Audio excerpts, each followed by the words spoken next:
చాలా confusing statements మీరు వింటున్నారు. అవన్నీ సత్యం కాదు. ముఖ్యంగా ఏంటంటే నేను వచ్చి 18 రోజులు అయింది ఇక్కడికి. జూలై 12 నుండి ఈరోజు జూలై 29.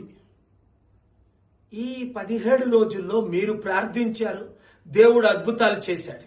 అయితే కన్ఫ్యూజన్ క్లారిఫై చేయడానికి ఇప్పుడు మరలా ఈ వీడియో రిలీజ్ చేస్తున్నాం. ఎందుకంటే కాంచీపురంలో ఎవరో ఒక షేక్ ఉన్నారట, ముసలాయన. ఆయన ఎప్పుడో ఒక లెటర్ రాశారట. ఆయన వల్ల ఇది అయిందని దుష్ప్రచారం జరుగుతుంది. అందుకనే ఇంగ్లీష్లో ముందు మేము వీడియో రిలీజ్ చేశాం. ఆయన ఇక్కడ ఎవరితో టచ్లో లేరని, తలాల్ ఫ్యామిలీ ఎవరైతే అబ్దుల్ మహదీ చనిపోయాడో వాళ్ళ బ్రదర్ అబ్దుల్ ఫటాయే చెప్పడం జరిగింది. ఆయన ఫేస్బుక్ పోస్ట్ కూడా చేశారు. మరలా నిన్న రాత్రి ఆయన లెటర్ రాశారు, ఈ డ్రామాలన్నీ ఆపకపోతే మరలా మాకు నిమిషాకి మరణశిక్ష తప్పదు అని మరలా రిక్వెస్ట్ కూడా చేశారు. అందుకే నేను మోదీ గారికి చెప్పాను, అమిత్ షా గారి ద్వారా చెప్పాను, రూపాలా గారి ద్వారా ఒక ట్వీట్ చేయండి.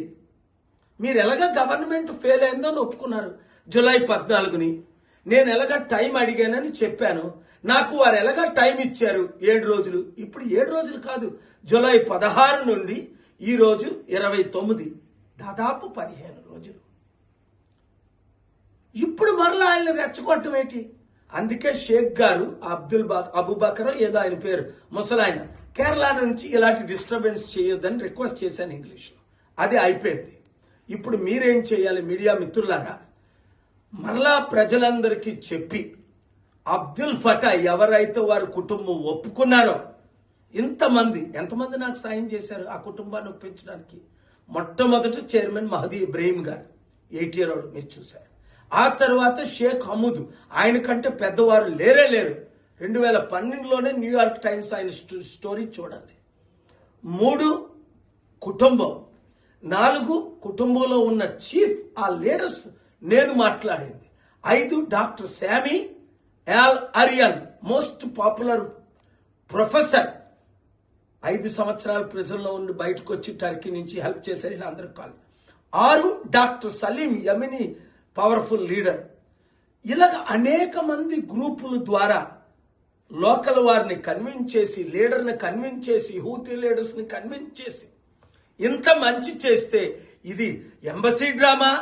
ఫారెన్ మినిస్టర్ ఏమన్నారు ముందాలు, మేము చేయలేము, ఎంబసీ లేదు అని జూలై 14ని ఒప్పుకున్నారా లేదా సుప్రీంకోర్టులో? మళ్ళీ ఇప్పుడేమంటారు, మేమే పంపించాం. ఎక్కడ పంపించారు? Saudi Arabia పంపించారట. యెమెన్ ఒక దేశం, సౌదీ అరేబియా దేశం, సానా ఒక దేశంగా ఇడిపోయింది. ఇరాన్ పంపించారట. ఏంటి ఈ డ్రామాలు?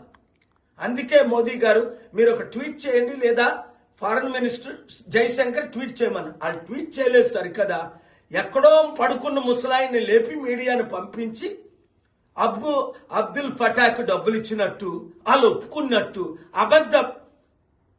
అబద్ధ పబ్లిసిటీ చేయిస్తూ అందరినీ మిస్గైడ్ చేస్తున్నారు. వాళ్ళిద్దరు, షేక్ గారు ఎప్పుడో చేసినది ఫెయిల్ అవ్వబట్టి, గవర్నమెంట్ చేసింది ఫెయిల్ అవ్వబట్టి, నేను ఇప్పుడు చూడండి, నిమిషా కూతురు పాపం కొచ్చిన్ స్కూల్లో పక్కన ఎక్కడో 50 మైళ్ళు ఉంటే, మమత చెన్నై నుంచి హైదరాబాద్ నుంచి చివరికి కొచ్చిన్ చేరి తను తీసుకెళ్లి మమత తీసుకొని వచ్చింది. ఇప్పుడు నాతో మన Mamata Prajashanti party general secretary Hyderabad నుంచి. నిమిషా హస్బెండ్ థామస్ పాపం ఎంతో కృషి చేస్తూ మాతో అక్కడి నుంచి కేరళ నుంచి ఢిల్లీ వచ్చి, వీళ్ళందరి ఖర్చులు నేనే పడుతున్నాను, ఎవరు రూపాయి అడగలేదు. మీరు ఇస్తానన్నా వద్దని చెప్పారు. మేము ఖర్చు పెడతాం, వీళ్ళందరూ గ్రూపులకి ఎంత ఖర్చు అవుద్దో మీకు తెలుసు. రిలీజ్ అయ్యే టైంలో వీళ్ళు డిస్టర్బ్ చేస్తున్నారు. కనుక మీడియా మిత్రులారా, సత్యాన్ని మీరు ప్రకటించండి. ఆ షేక్కి దీనికి ఏమి సంబంధం లేదు. ఆ ఎంబసీ అన్నది మనకి సనాలో లేదు. దాని ద్వారా ఏమి జరగదు. జరిగిన దాన్ని వీళ్ళు పాడు చేస్తున్నారని సత్ప్రచారం చేయండి. అబ్దుల్ ఫటాకి క్షమాపణ చెప్తున్నా మరోసారని ఇంగ్లీష్లో చెప్పాను. ఆయన మనస్సు మరల మారి ఒప్పుకున్నట్టే మరల నిమిషాన్ని బ్రతికించినట్టు, నిమిషం తిరిగి వచ్చినట్టు, నిమిషాన్ని చంపాలి అంటే ఈ దుష్ప్రచారాలు జరగాలి. నిమిష ఇండియా తిరిగి రావాలంటే మోదీ గారు ట్వీట్ చేయాలా, కనీసం మాకు సంబంధం లేదు. నా పేరు ఎత్తకపోతే డాక్టర్ పాల్ గారు ఏం చేస్తున్నారో చేయనియండి అని ఒక థ్యాంక్స్ చెప్తే తప్పేంటి చెప్పండి. పోనీ థ్యాంక్స్ చెప్పకపోతే పోయింది. ఈ అంబాసిని మేము ఫెయిల్ అయ్యామని చెప్పి 14ని మరలా మేము చేస్తున్నాం అండవేటి. ఇలాగైతే నిమిష బతకదు, నిమిష ప్రాణంతో ఇండియా తిరిగి రాదు. నా ప్రయత్నాలన్నీ పాడు చేయడానికి, ఎవరికో క్రెడిట్ ఇవ్వడానికి, క్రెడిట్ ఎవరికి ఇస్తేటి? దేవుడికి ఘనత మీ అందరూ ప్రార్థనలు చేయబట్టి, మీడియా రిపోర్ట్ చేయబట్టి ఈ మంచి 18 రోజుల్లో నేను 7 రోజుల్లో చేశా. నిమిషాన్ని తీసుకొని వారి కుటుంబం తీసుకొని ఇండియా రావడానికి సిద్ధంగా ఉన్నాం. మొత్తం రప్చర్ చేసి పాడు చేసేస్తున్నా. అర్థం చేసుకోండి. ఈ వీడియో అందరికీ రీచ్ అయ్యేటట్టు, ప్రార్థించే వారందరికీ, శాంతి కాముకులందరికీ రీచ్ అయ్యేటట్టు షేర్ చేయండి. Thank you very much.